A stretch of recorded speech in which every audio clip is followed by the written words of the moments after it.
వద్దకు వెళదాం. అక్కడ ఎమ్మెల్యే నటుడు నందమూరి బాలకృష్ణ మాట్లాడుతూ ఉన్నారు. లైవ్ లో చూద్దాం. యావత్ తెలుగు ప్రజానికానికి నా వందనం, అభివందనం, శుభాభివందనం తెలియజేసుకుంటున్నాను. ఈరోజు ఒక పండగ రోజు.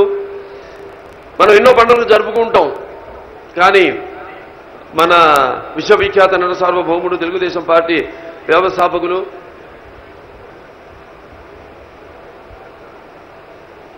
పద్మశ్రీ డాక్టర్ నందమూరి తారక రామారావు గారి జన్మదినం ఈరోజు, జయంతి 94వ జయంతి ఈరోజు. ఈ సందర్భంగా ప్రతి సంవత్సరం కూడా ఈ యొక్క మహానాడుని ఆయన జ్ఞాపకార్థం, ఆయనకు మనకిచ్చిన వరం తెలుగుదేశం పార్టీ, ఆయనకి ఘన నివాళులు అర్పిస్తూ మనం జరుపుకునే పండగ. అంటే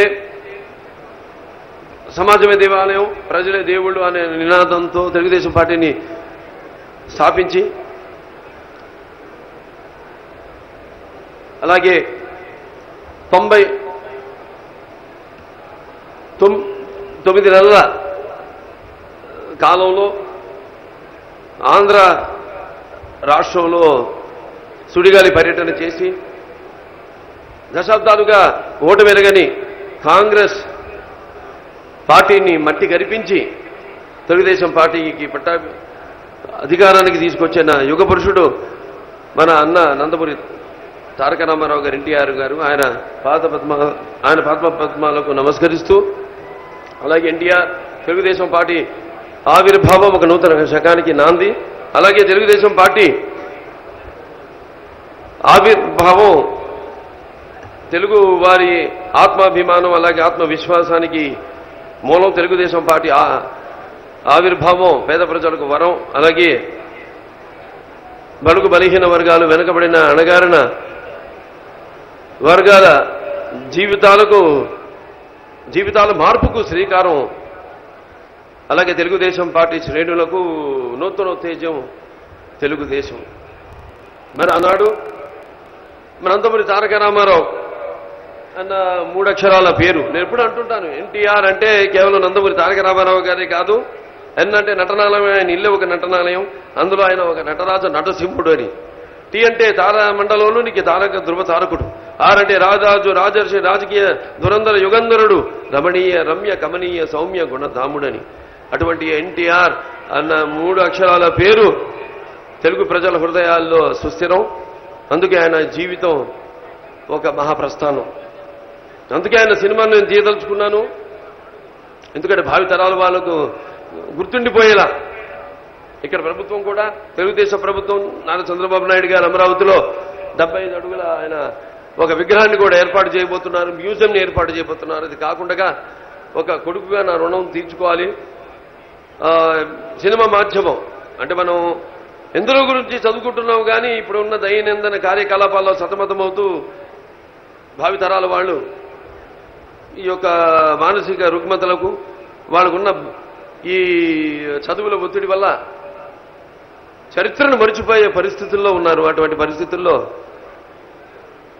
నాకు ఆ భగవంతుడిచ్చిన వరం, ఆయుధం, నాన్నగారి వారసుడిగా, ఒక నటుడిగా ఆ పాత్రను ప్రపంచంలో ఇప్పటిదాకా ఎవరు చేయలే. ఏ కొడుకు తండ్రి పాత్ర చేయలేదు, అతన్ని నిర్మిస్తూ కూడా తీయలేదు ఎవరు.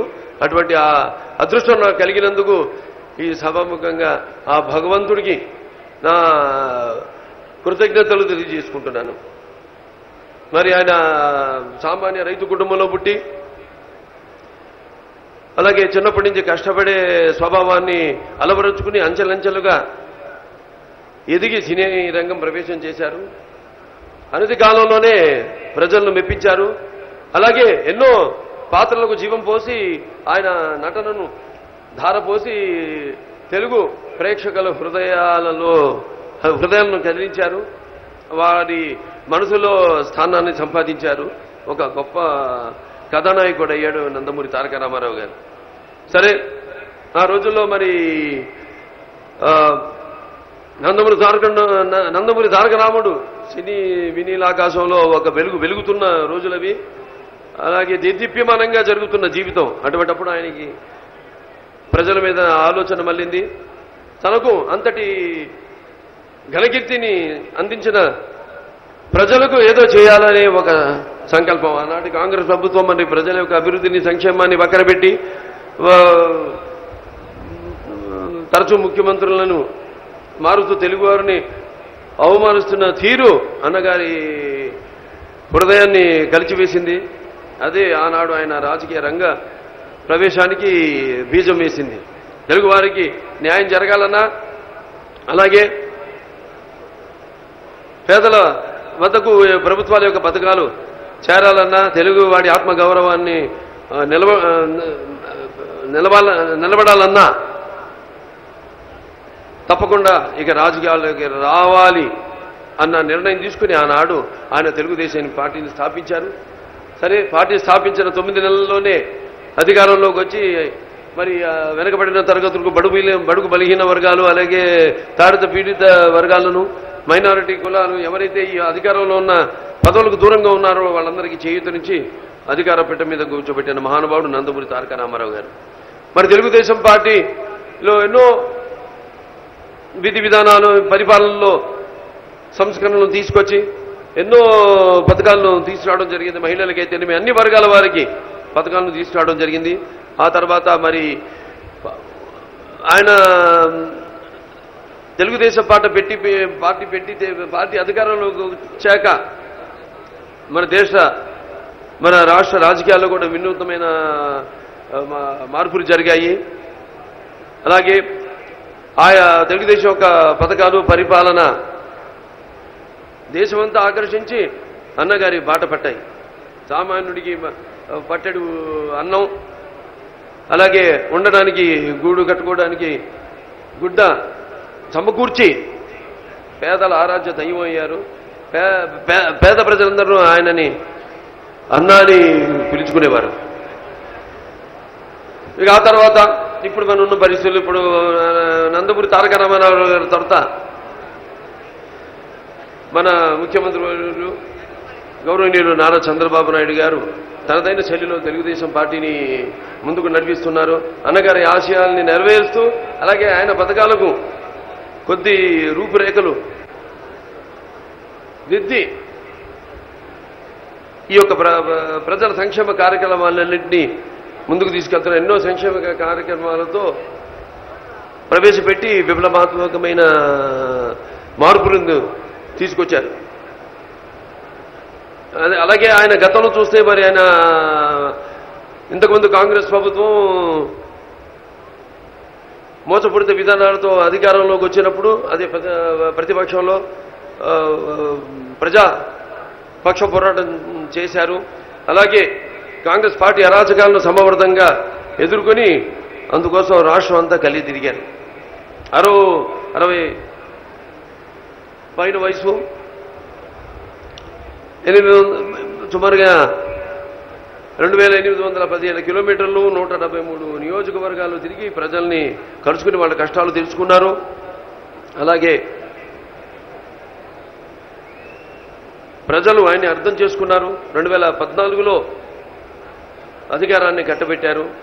తన రాజకీయ జీవితంలో మరి ఆయన ఎన్నో సంక్షోభాన్ని చూశారు, ఎన్నో కష్టాల్ని ఎదుర్కొన్నారు ఆయన. ఇప్పుడు మరో పోరాటానికి సిద్ధమయ్యారు. అదే కేంద్ర ప్రభుత్వం మీద ధర్మ పోరాటం. దానికోసం ఆయన ఈ యొక్క నమ్మక ద్రోహం, అలాగే కుట్ర రాజకీయాల మీద ధర్మ పోరాటం చేయడం జరిగింది. కేంద్ర ప్రభుత్వంతో ఆనాడు మనం పొత్తు పెట్టుకోవడం జరిగింది. కేంద్ర ప్రభుత్వంలోకి ఎన్డీఏ భాగస్వాములైన బీజేపీ వాళ్ళు అధికారంలోకి వస్తే తప్పకుండా మనకి న్యాయం చేస్తారని, ఎందుకంటే ఆనాడు మన రాష్ట్రం హేతుబద్ధత లేని అశాస్త్రీయంగా విభజన చేయడం జరిగింది. పార్లమెంటు తలుపులు మూసేసి అక్కడ టీవీలని ఆఫ్ చేసి అక్కడ లోపల పరిస్థితులంతా కూడా గందరగోళంగా ఉన్నప్పుడు రాష్ట్రాన్ని విభజించడం జరిగింది. ఆ తర్వాత ఏ బిల్లు అయితే రాజ్యసభకి వెళ్ళిందో మళ్ళీ అక్కడ కూడా 13 మన జిల్లాల ప్రజల యొక్క ఆంక్షలకు వ్యతిరేకంగా ఆనాడు ఈ యొక్క బిల్లును పాస్ చేయడం జరిగింది. చేసినప్పుడు అప్పుడు ప్రధానమంత్రి గారైన మన్మోహన్ సింగ్ గారు ఆంధ్ర రాష్ట్రానికి జరిగింది కావాల్సిన సకల సదుపాయాలు మనం సమకూరుద్దాము, దానికి సెపరేట్ కేటగిరీ అలాగే స్టేటస్ని మనం ఇద్దామంటే అప్పుడు వెంకయ్యనాయుడు గారు 5 ఏళ్ళు కాదు 10 ఏళ్ళు ఇద్దామని కూడా ఆయన చెప్పడం జరిగింది. ఆ తర్వాత ఎన్నో 17, 18 వాగ్దానాలు చేశారు అందిస్తామని. ఇప్పటిదాకా ఏ ఒకటి కూడా చెల్లించలేదు. మన ఆంధ్ర రాష్ట్రం ప్రత్యేకమైన రాష్ట్రంగా అయినప్పుడు పర్ క్యాపిటల్ ఇన్కమ్ 1,12,000 రూపాయలు అయితే తెలంగాణ ఆంధ్ర రాష్ట్రం 82,800 రూపాయలు మాత్రమే. ఆ తర్వాత ఈ కేబీకే ఒక పద్ధతిలో అంటే కోరాపూరు, బోలన్గిరి, కలహంద్ ఏదైతే వాళ్ళు ప్లాన్ ఇచ్చారో, లేకపోతే బుందేల్ఖండ్ ఏదైతే ఉత్తరప్రదేశ్, మధ్యప్రదేశ్ వాడికి ప్రత్యేకమైన హోదాని కల్పిస్తామన్నారో ఆ రకంగానైనా కల్పించమంటే అది కూడా శూన్యహస్తం చూపించారు వాళ్ళు. ఇప్పుడు మా వెనకబడిన జిల్లాలు ఉన్నాయి, మన దగ్గర 7 జిల్లాలు ఉన్నాయి. రాయలసీమలో 4 జిల్లాలు, అలాగే ఉత్తరాంధ్రలో 3 జిల్లాలు. వాటిలన్నిటికీ ఈ బుందేల్ఖండ్ ఆ పద్ధతుల్లో మనం అడిగినప్పుడు, సహాయం అడిగినప్పుడు ఇప్పటిదాకా ఈ 3 సంవత్సరాల్లో వాళ్ళు 50 కోట్లు మాత్రం ఇవ్వడం జరిగింది. సో ఇలా అన్ని విషయాల్లో అది పెట్రోలియం కెమికల్ సెంటర్ కానివ్వండి, లేకపోతే వైజాగ్ చెన్నై ఇండస్ట్రియల్ కారిడార్ కానివ్వండి, కడప ఉక్కు కర్మాగారం కానివ్వండి, అన్ని విషయాల్లో కూడా మనకి మొండి చేయి చూపించడం జరిగింది. మరి ఇప్పుడు తిరిగి మన హక్కుల కోసం, మన యొక్క వాళ్ళు ఇచ్చిన వాగ్దానాలని నెరవేర్చడం కోసం రేపు ఎన్నికల్లో ఏదైతే వాళ్ళు ముందు చెప్పి చూపించారో వాళ్ళు తగిన శాస్తి మనం చూపాలి, చెయ్యాలి అని మీ అందరికీ నేను తెలియజేసుకుంటున్నాను.